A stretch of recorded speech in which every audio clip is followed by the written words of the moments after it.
Good morning, and welcome to Conversations with Buddy. Coming to you live from the Rec Podcast Studio in Kaiser, Oregon.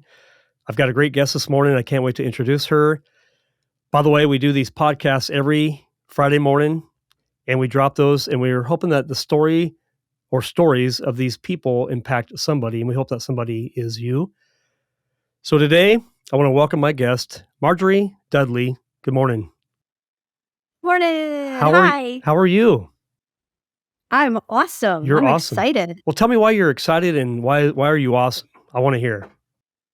Well, I think the world of you, so that's one reason I'm excited. Thank you. I'm excited because I'm here in Florida and you are there in Kaiser, Oregon, and we found a way, or really, you and Camden found a way to make this work. Yes. I'm just excited to be here, and I'm a little excited in anticipation of what sort of questions you're going to ask me. They're going to be good ones too, by the way. It's going to be fun. Obviously. Well, I'm excited, and I know that you are actually from, well, actually, we're going to get into that in a moment. So I'm going to introduce you a little bit, tell a little bit of a story about you, and then we're going to go into each area and just talk about those to learn more about you and your story.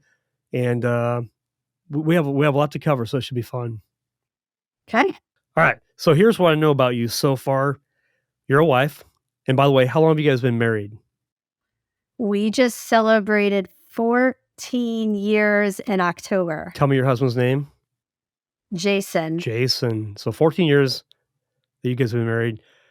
And we'll dig into that because I want to know, and this part of your story is we'll get to know when you guys met, how you guys got married.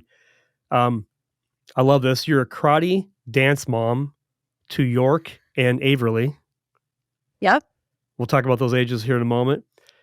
You mentioned that you're an introverted only child, but then your dad got remarried and became an extroverted child of 4 or 5 siblings total, right? 4. I was the youngest of 4. You're the youngest of 4. You are a hobby baker.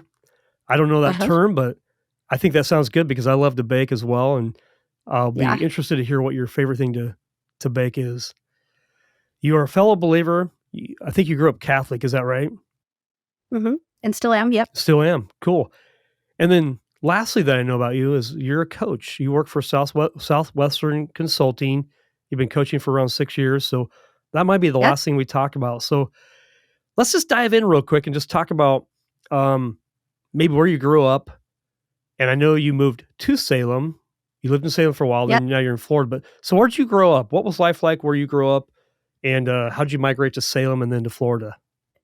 Oh, that's a pretty cool story, actually. So I grew up about 40 minutes north of Detroit, Michigan, and very like suburbia, typical kind of Midwest. Nothing too special. It was just a pretty average upbringing.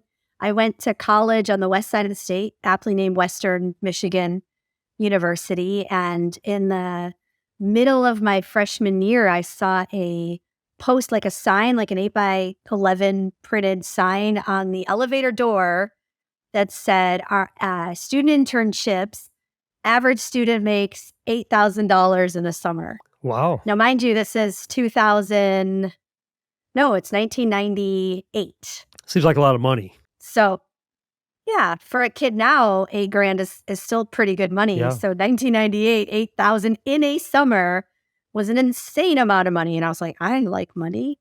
And I grew up, my dad would pay me to shine his shoes. I got paid to clean my parents' house. Like I was always looking I had a job right at 14 at McDonald's, a furniture store. I worked for a Buick and Volkswagen dealership. Like I always was doing things to earn money. So when I saw $8,000 in a summer, I was like, let's go. Heck, I'm in. So I went to the right? And it is actually kind of to jump ahead in the story because you touched on this. It was an internship with Southwestern Company. So I'm now with Southwestern Consulting. So you'll see the tie in there. Wow. Okay. I can't wait. So I went to the informational interview and they said, hey, this isn't for everybody. It's really hard. We're going to teach you how to run a retail educational business, knocking on people's doors and selling this time books, like CDs were just become like CD-ROM. Okay, this is dating me, but CD-ROM was not super popular. So we were knocking on people's doors selling books, not quite encyclopedias. In fact, actually, if see that right there, I Yep. sold those. Okay. So I found a vintage copy on Facebook Marketplace and had to get them.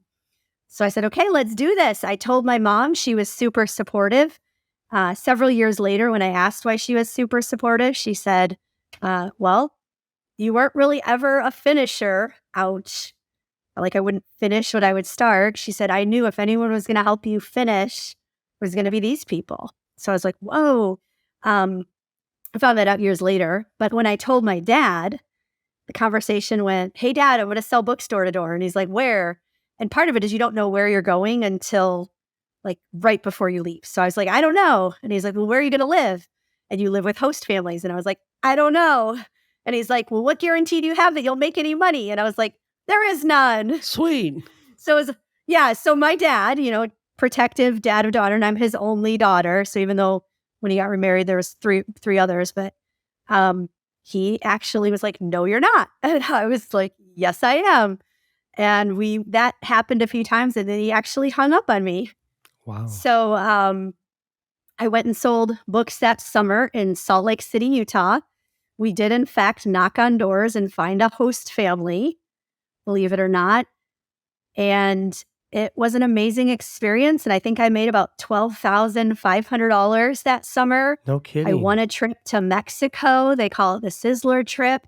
And I was hooked. I did think it was going to be easy thereafter. It was actually harder. But I ended up selling 3 more summers with the Southwestern Company and knocking on doors and crying a lot and selling some books and getting in good shape and eating a lot of Oreo sandwiches and doing all the things that, are wild. So while my friends are partying in the summer, I was sweating it up, getting mosquito bites and going around neighborhoods, flinging books. Just real quick, what caused you to be so motivated? I mean, that's interesting. Was it that your dad started you out early on, paying you to shiny shoes or clean the house, whatever? Is that what motivated you, or are you just wired that way? I do think I liked the semi-instant gratification. Like you do something and then you get paid for it. So there wasn't a long tail delayed gratification. There was a little bit, like you have to do it first. But I did like seeing that, kind of Pavlov's dog or like the mouse with the cookie, right? I just, if I do this, then I get money. And then I always had a little bit of a, back then kids went to the mall. I know kids don't really go to the mall now, but, yeah. Then you have some spending money to go to the mall. I always babysat. So I was always spending money probably as quick as I was earning it. And so I had to refill the piggy bank, so to speak. That's awesome. Okay. So how did you get from Michigan to Oregon? So that's probably the next gap in your life that we can talk about. Well, that's the bridge, That's right? the bridge. Because I sold books. My first summer was Salt Lake City, Utah. My second summer, I went to Tri-Cities, Washington. And when I was in Tri-Cities, I had a friend who was selling in the Lake Oswego, Portland area. Okay. So at the end of the summer, I went over to Portland and we bummed around Portland for a week. So as a 20-year-old kid, it was awesome, maybe 21. Because if I recall, this actually even ties into meeting Jason, my husband, too. But we went to this bar in Portland and played golden tea at 11 in the morning and doing the things that 21-year-old kids do when they just made a lot of money and don't really have anything else to do. So I had really liked the Portland area, and I also happen to have an aunt and uncle who are still in Vancouver, so I was a little bit familiar with the area. Sold 2 more summers, Virginia Beach, Virginia, and Raleigh, North Carolina. Graduated with a graphic design degree and was thinking about what are some cool cities where you could actually find a graphic design job. So I actually initially picked Seattle and couldn't find a job and found a sales job because of my door-to-door background. Sales managers were kind of chomping at the bit to hire me. Found a sales job in Portland and was looking for that golden tea bar that I had been to 3-ish years prior. And so I was working for a payroll company in the Portland market, but my territory was Salem. So I lived in actually Vancouver, and the office was in Tigard, kind of right at that 217-99 I-75 triangle. And then my territory was in Salem. And there was a gal there, and she's like, hey, we're all going out to the Gypsy. I don't know if you ever heard of the Gypsy in Portland, but it's gone now. It's a parking lot now because apparently there's more money in parking lots in Portland. But I was like, yeah, I mean, I didn't really have any friends. I just moved here. And so I was like, I'll go with you guys. And I walked in. You are an extrovert, by the way. You said you're an introvert. I don't see it. So keep going. Well, an introvert is how you recharge. Okay, fair. That is true. Yeah. So I do recharge in solitude, and but I do. You're easy to talk to. So that's the easy part. Okay. Got it. So I went to this bar. I walked in. And I had like, Eureka! It was literally the Golden Tea Bar from 3 years back. And Jason, my now husband, was our bartender. No way. Yeah. So we proceeded to have a lot of fun. And as I was walking out, Jason said, well, what are you ladies doing tonight? And I was like, I don't know. And I wrote my number on a cocktail napkin. Again, this is so old. Like, we were not carrying cell phones in our pocket. That's funny. This is 18 years ago. Yeah. So slid my cocktail napkin across the bar, and he actually called me. Wow. And then we've talked almost every day since then. So that's so cool. I got out to the Portland area for thinking I was looking for a graphic design job and finding a sales job, and then I never left sales. I kind of said adios to graphic design, and here we are. Yeah. Well, there's probably more money in sales than graphic design, I'm guessing, as long as you're motivated, excited, and you love people. I mean, you obviously love people, would you say? Yeah. Yeah. Most of them. Most of them, yeah. We can all see that. Well, this is cool. So you met Jason. That's awesome. Okay, so then your territory is Salem, which is kind of where our connection is, I guess, really. But so then you moved to Salem. You and Jason get married right away? I was commuting. No. So I was commuting from Portland, from Vancouver initially, to Salem every single day. And it was about a 90-minute commute because, you're trying to get down there in the morning. We all know what that traffic's like, or if you're in the area, I had a really cool sales manager at the time. He's like, we got to help you at least get on the other side of the city. So I got to Tigard, and that commute wasn't actually that bad, especially back then. Traffic has grown tremendously in the last decade, 2 decades. But so I moved to Tigard. Jason, actually, 1 month into us dating, Jason drops a little bomb on me, and he says, hey, I'm going to move to Phoenix, Arizona. And I was like, what are you talking about? Like, we just started dating. And he's like, no, I got to do it. And he did have to do it for his reasons. And so I just remember being like really nonchalant I was just like, okay, we'll figure it out. So he and I actually dated long distance for 9 months. Wow. And I actually attribute that to a lot of our success in marriage because, dating long distance, they say it never works. But I think the reason it never works is because it actually brings to the surface all of the flaws and pitfalls. Right. Like, you have to talk. You can't just like perpetually be going out on dates and, watching movies and doing whatever. You actually, like, the only way you can have a relationship is by talking to the person. So we did a lot of talking for hours and hours and multiple times a day for 9 months. And I just knew he was my person. I wouldn't have said it at the time quite like that. But a funny story, I dated a guy right before, and I could always see my wedding photo. And there was always like you know how when you're watching a show and they can't show the person, they blur out the face. Yeah. So there was always a blurred out face in the groom photo. And the second I met Jason, his face fit in the groom photo. That's and so I cool. didn't, it was actually in hindsight that I realized all that, but we dated long distance. Yeah. I masterminded a plan to get him to move back to Portland, which he did. And then we dated another 3 years before getting engaged. Yeah. Or getting married, I guess. Maybe another 2 years before getting engaged and 3 years before getting married. Right. Very cool. So you guys get married. You guys stay in the Portland area then at that point in time? So that's when before we were married, I bought a little house in Lafayette, Oregon, before Lafayette was and Dundee and all that was this Yeah. amazing wine country. Yep. They were just cheap houses. My first house was 170,000, 1,200 square foot on this beautiful corner lot. I wish I'd held on to it. That's like one of my very few regrets. Dang it. That's like, I looked it up on Zillow or so. I know Zillow is not the biggest truth teller, but it Yeah. was like 300,000 now. And I was, what did I do? Yeah. But, bought a little house in Lafayette, and then I can't remember if it was right before or right after, but then we bought a house in West Salem. Yeah. And I really liked, I was kind of jealous of everybody because I did a lot of work in Salem. That was my territory. And I was jealous. I was involved in the Chamber of Commerce and all that. And I was a little bit jealous of all the people that lived in Salem and worked in Salem. And here I was commuting back to Lafayette Yeah. every day. So, we bought in West Salem and then ended up moving to East Salem, which was Jason's childhood home. And so we spent 9 years living in a 5-acre. Jason grew up in Salem. Mm-hmm. Okay, that's an interesting part of the story. So, okay, this makes sense. Yeah. Okay. So he was commuting. He was living at that house. His mom had passed away, so his dad was living alone.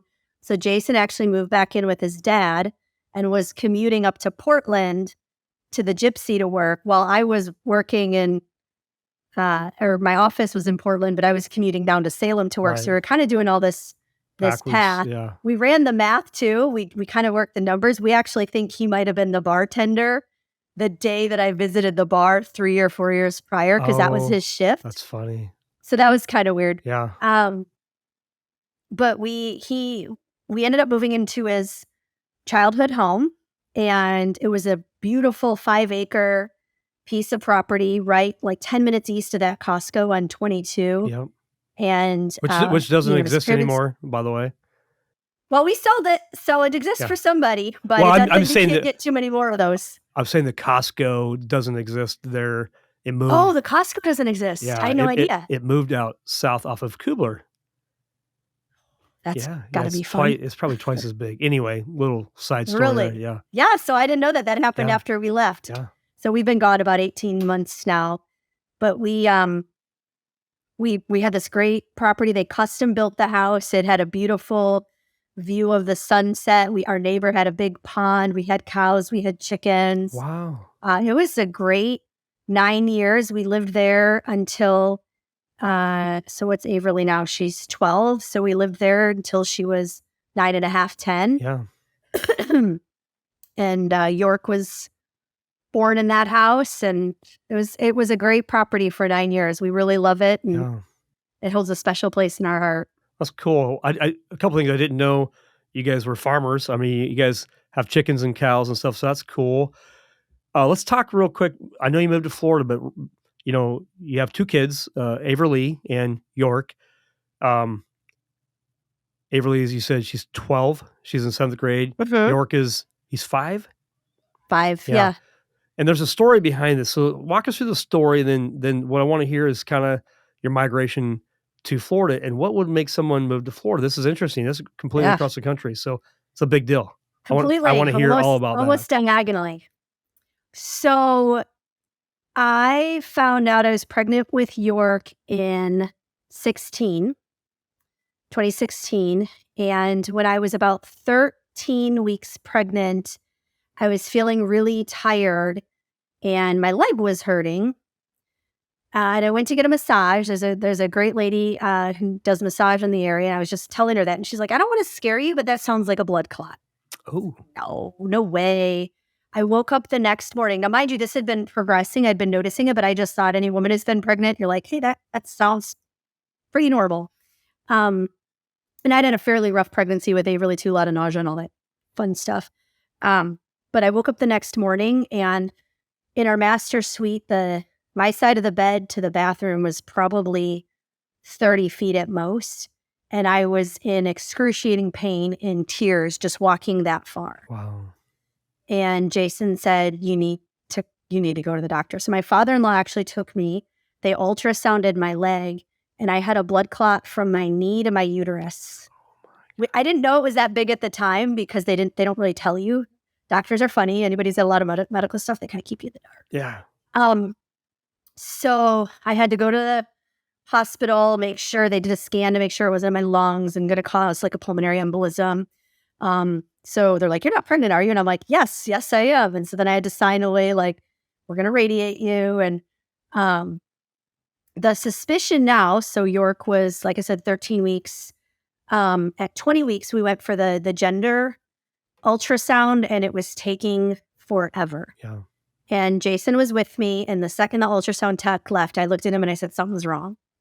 And he's like, "No, it's fine." And I'm like, "Something's wrong." So the doctor comes in and she goes, "How far along are you?" And I said, 20 weeks. And she had said, "Are you sure?" And I was sure because I actually went to a beautiful organization in Salem. I don't know if you're familiar with Hope Pregnancy. Oh, yeah, absolutely. Hope Pregnancy Resource Clinic. Yeah. Love them. They are angels walking on earth, I Yes. swear. But doctors a lot of times don't want to see you until you're at least 12 weeks. And so I went to them to confirm that I was in fact pregnant. And fun fact, the earlier the ultrasound, the more accurate it is. So I knew absolutely that I was at that time 7 weeks, that the blood clot was 13 weeks, and that I was now in fact 20 weeks. And they said, "Are you sure?" I said, "Why? What does it look like?" And they said, "You looks like you're 17 weeks. His size is 17 weeks." Gotcha. "Okay, what does that mean?" And they're like, I said, "It's not good, is it?" She's like, "It's not good." So they wanted to see me every 2 weeks. And basically every 2 weeks that I would come in, he would only grow 1 week. Really? And Jason was with me at every single appointment, but he had to miss one. Oh, I'm going to get choked up. So the one appointment he missed, York didn't grow at all. And I looked at the doctor and I said, "What does that mean?" He said, "He's probably going to be a stillbirth." And so I just remember going into the bathroom and like sliding down the wall and just crying in a heap. Yeah. So we prayed a lot. We had a really great blog at the time called Prayers for Shrimpy that people were following all over the country. And I actually made friends in the area. I don't know if you know Shauna Young in the area. She's actually a realtor in the area. I do. We became really close friends because she was praying for us long before we ever actually met. But I tell you, York was a little trooper, and slow but mighty. We went to the next ultrasound, and I was irritated that they were even doing a formal ultrasound because I'm like, he's gone. And then she goes, "And there's his heartbeat." And I was like, "What?" Like I was fully expecting, we were told in the last appointment and all this, there's his heartbeat. And I was like, what? So a lot of tears, a lot of praying, a lot of updating family, a lot of pouring my heart out on this blog because, sometimes it's easier to write things than to say them. And he just kept plugging along. And our doctor in Salem shortly thereafter said, "You need to go up to Portland. We cannot handle you." So I started seeing OHSU, and OHSU said, "We need you to have a bag packed because we may not let you come home at some point." And I didn't believe them because I felt like if I succumb to packing a bag, I'm like willing him to come early. So I refused to pack a bag. And it was Averly's birthday. So February 15th of 2017. And I had an appointment in Portland. They were always on Wednesdays. And they said, "You cannot go home." And I said, "You don't understand. It's my daughter's 7th birthday. I have to go home." Yeah. They're like, "We cannot let you go home." And I said, "Well, what if I go against medical advice?" And they're like, "Well, technically you can do that, but here's all the reasons you should not do that." So again, I cried some more and I yelled, and the doctor was wonderful. He's like, "You can yell at me. Here's some tissue. I'll take it." But they kept me there, and I was under constant monitoring, and York was still kicking. And Averly at this point was so excited. Like a little backstory, she had prayed and prayed and prayed for a sibling, and that did not happen. She was 7 years old. That did not happen for many years. And I would just always tell her, "Just pray. I'm not the one you need to ask. You need to ask God." Amen. And so she prayed. And so there was really this rough time that I remember texting a really good girlfriend of mine. "I feel like we got to take back, baby." Wow. That was literally the text I sent her. And she was like, a take back baby. And she, sends me the crying emoji. And I'm flipping through TV.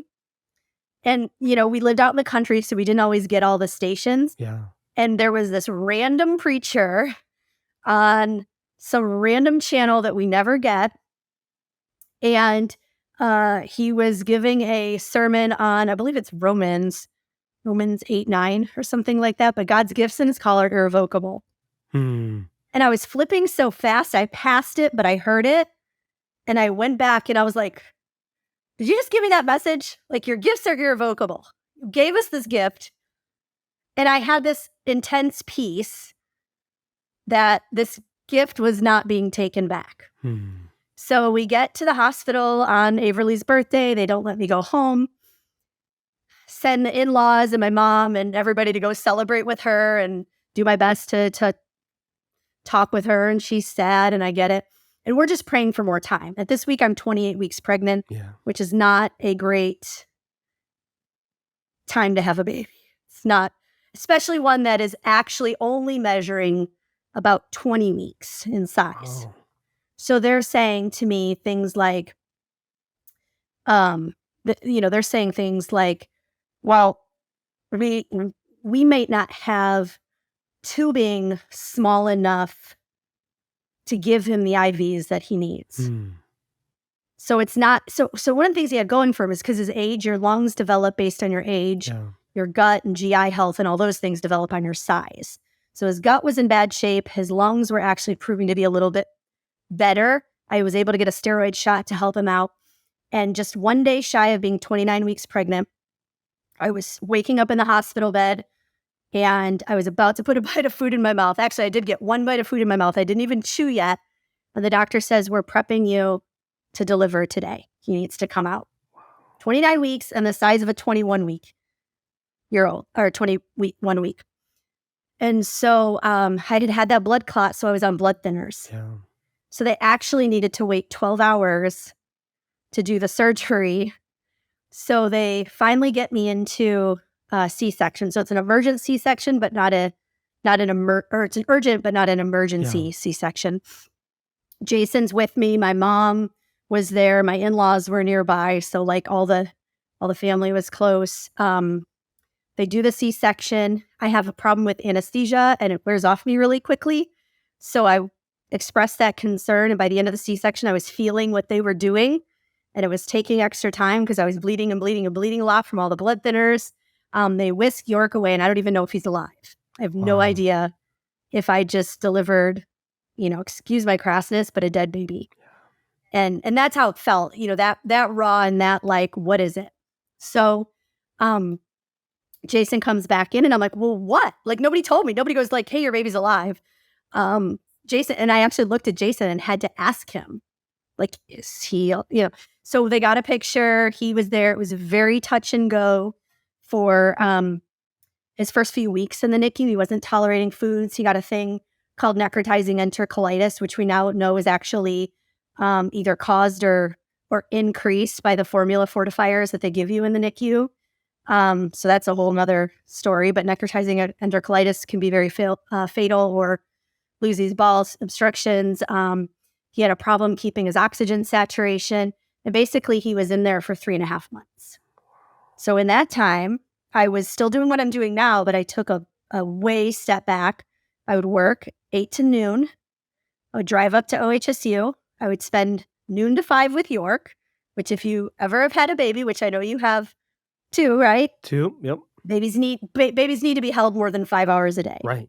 So he actually exhibited a lot of like emotional challenges because he was a baby in the NICU, basically not being held.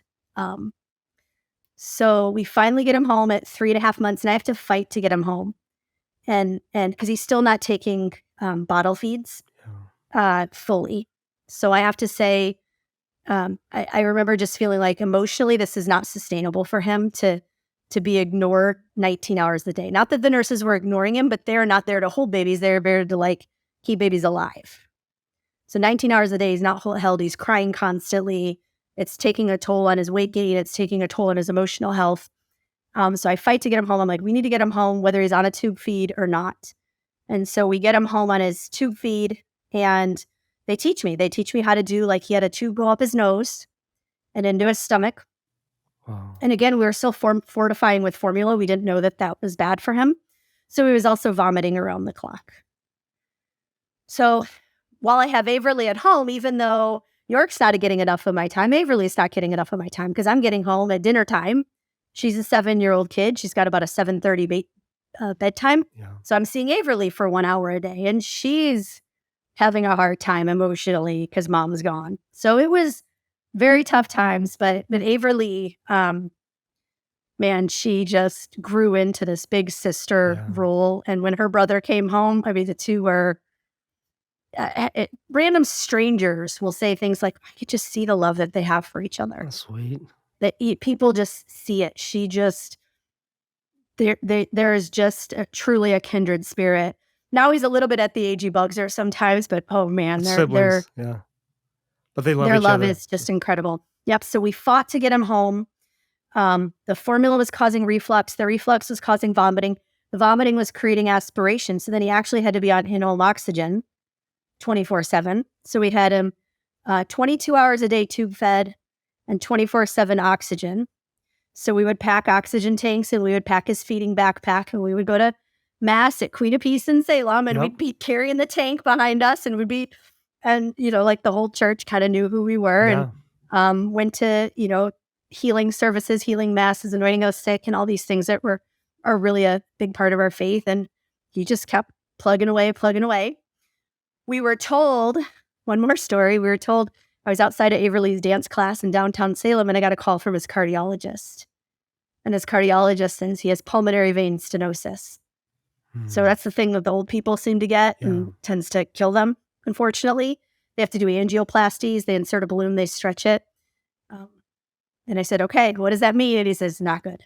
So once again, I got another not good. So like, there's not really a cause for it. There's not really a cure for it. There's not really anything they can do. If they stretch the veins too many times, they callus over, and you can't do anything about it. You can't do transplants. It's not really great drugs for it. So Jason went into research mode. We found a hospital in Boston that was kind of going to be our backup. Like, we were looking to move to Boston if we had to. And then my prayer was always that one day York would go to a cardiology appointment. He still sees a cardiologist. And they would say, we have no sign of pulmonary vein stenosis. And we actually just got that appointment about 6 months ago. No kidding. Yep. So that was my very specific prayer, is that there would be no sign of pulmonary vein stenosis. So we got a new cardiologist here in Florida, which I know you want to know how we got here. And so we got a referral from a previous cardiologist who, again, was a saint, Dr. Kelly at OHSU, love him to pieces. And we got referred here. Another small weird tie-in. So I told you I worked for a payroll company. Yeah. That gentleman, Tom Golisano, who founded Paychecks, is actually the financial patron of the children's hospital that we now go to here. No way. Isn't that wild? So that's what took you guys to Florida. That's why you guys packed up and moved to Florida. It's actually not. Oh, no. Okay. That's a weird, coincidence, but yeah, I think as believers, it's more than a coincidence. It's a bit of truly divine intervention. We moved to Florida, so you might have heard of a little thing that happened in 2020. Little thing called COVID, maybe? Yeah. One of those things. Yeah. Something like that. So Averly was finishing up her 4th grade year. Queen of Peace, amazing school. Yeah. But school ended about April that year. And she went home for the year. And in my wildest dreams, I never thought that they would start back up school again. And, I don't know if you want to go, I did not personally want my child in a mask 8 hours a day at school. Yeah, I don't blame you. And I just, we were between a rock and a hard place. I think everybody was. Yes. So when the school year started up again, and there was the plexiglass dividers, and there was the masks, and there was I was like, we're not doing that for a year. So we did the Zoom school, but unfortunately the Zoom option through the school system was 1 hour a day, 4 days a week. Wow. So Averly was at home with me while I worked from home.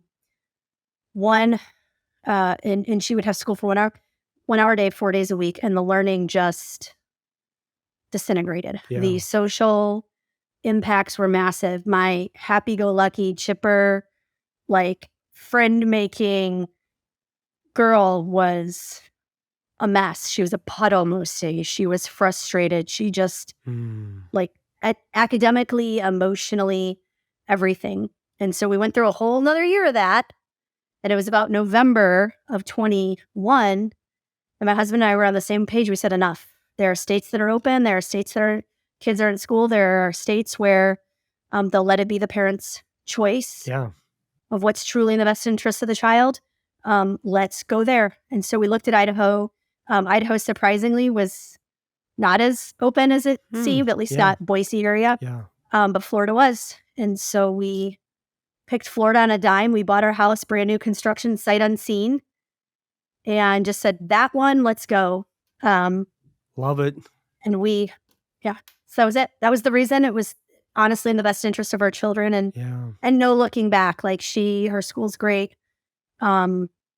We came here and there's just a totally different vibe than like on all the stuff than Oregon. And it just more aligns with our values and the health of our children. That's a great story.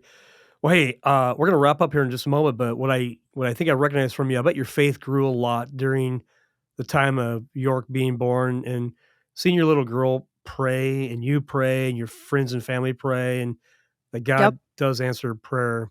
He does it in his own way.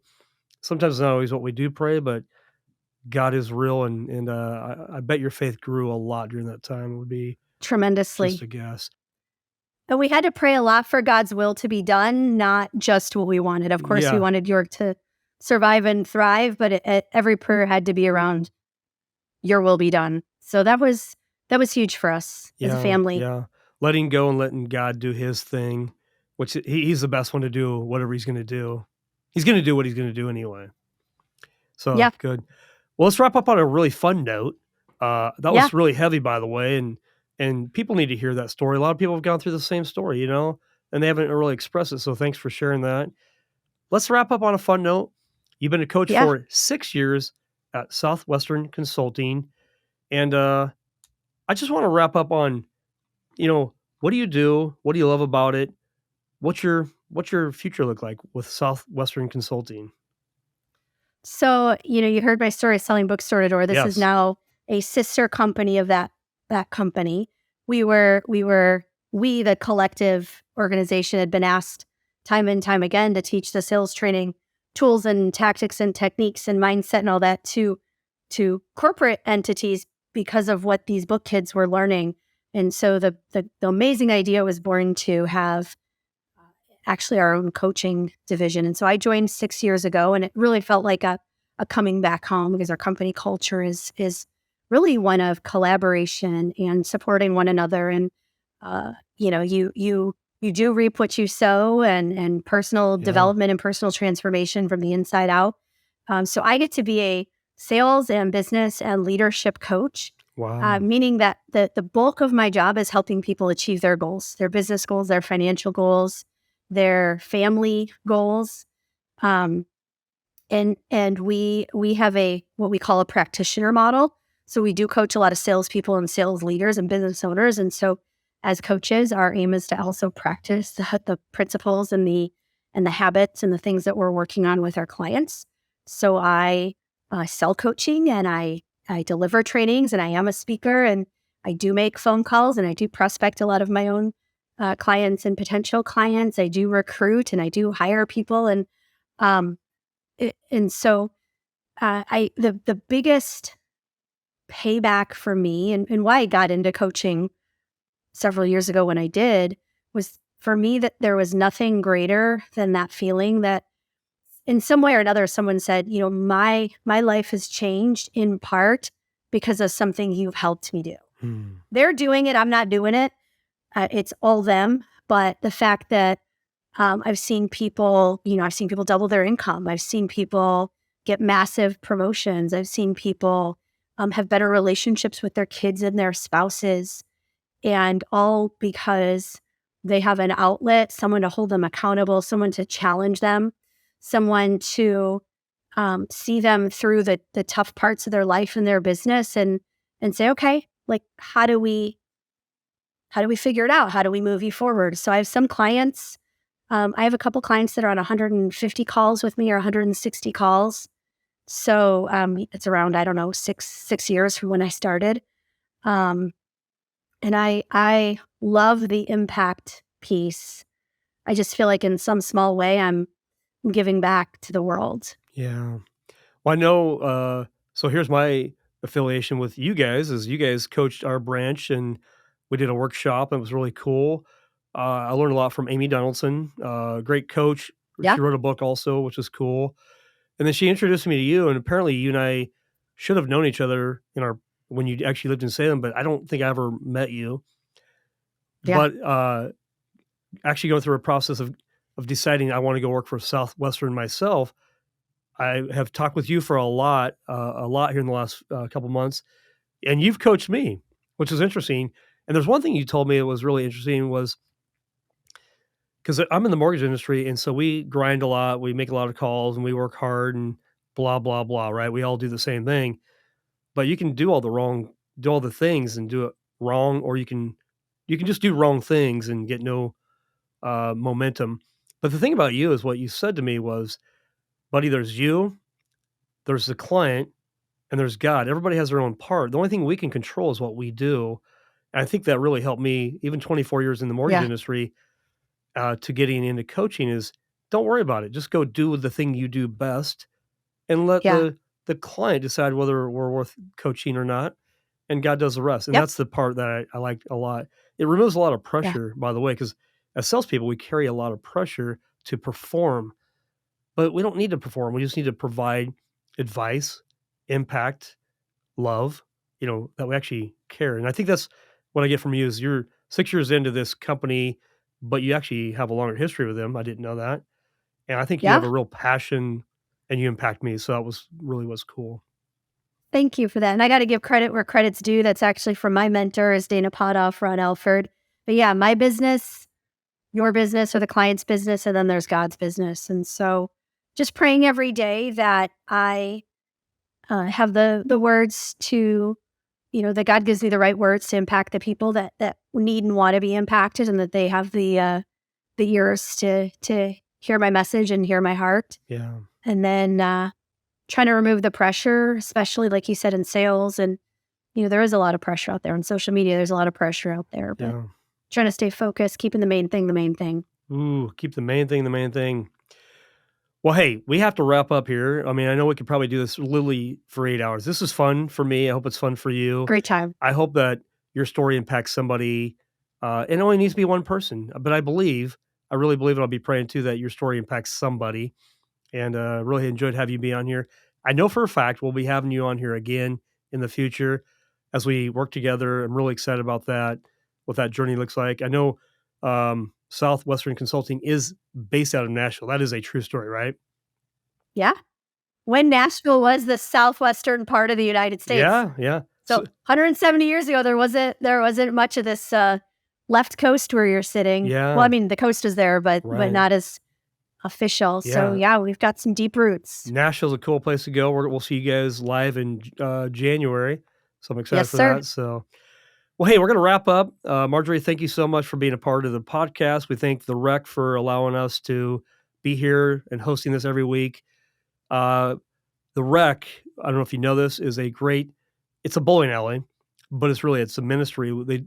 They run probably 500. I don't know the number. I'll be lying if I told you. Like, it seems like 300 to 500 people come through here a day, and they have business groups here all the time. So if you haven't tried out the Rec before, come visit the Rec, go bowling, and get to know what the Rec stands for. So that's a shout out to them. Anyway, we hope that you'll listen to this podcast and share it with somebody it's going to impact. We desperately want to get the testimonies of these people, specifically Marjorie's on this one here, out to you, the people. And then we'll see you guys next week. So thanks so much. Peace out. Thanks for having me, buddy. Have an awesome day. Yeah. Thank you, Marjorie.